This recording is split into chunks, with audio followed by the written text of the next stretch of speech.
Could you please comment on how you use stock options when trying to enter or exit a position in a public company? I think there was one time we sold a put on Coca-Cola with the idea that if it got exercised, we were very happy to own more Coca-Cola.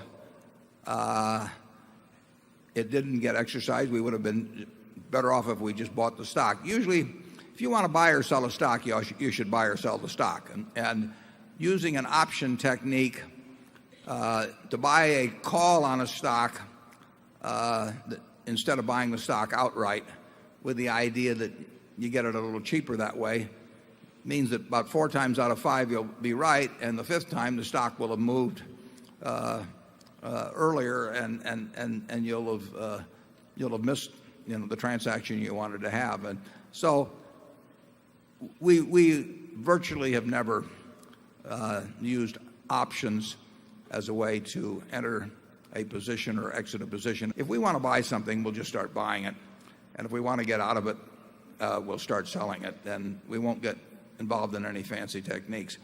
Charlie? Well, if I remember right, you wrote a letter when the public authorities were deciding whether we should have option exchanges for stocks.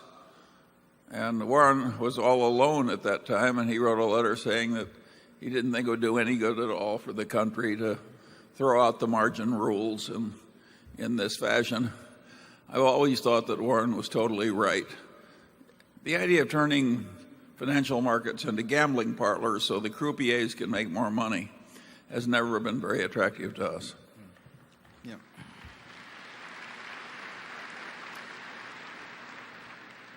Yeah, it's very interesting to me when I talk to these MBA students. One of them from the University of Chicago, the very first question I got a few years ago, he says, "What are we being taught that's wrong?" The amount of time spent at business schools, maybe it's a little less now, but teaching things like option pricing and that sort of thing, it's totally nonsense. I mean, you need 2 courses in a business school. One is how to value a business, and from the standpoint of investment, a business, and how to think about stock market fluctuations. But the idea that you would spend all of this time with formulas, but the problem, of course, is that the instructors know the formulas, and you don't when they come, and so they've got something to fill the time explaining to you. And it is no fun if you were teaching biblical studies, and you could read 3 or 4 of the most important religious tomes forward and backward in 5 different languages. You would hate to tell somebody that it all comes down to the 10 Commandments. I mean, any damn fool can do that.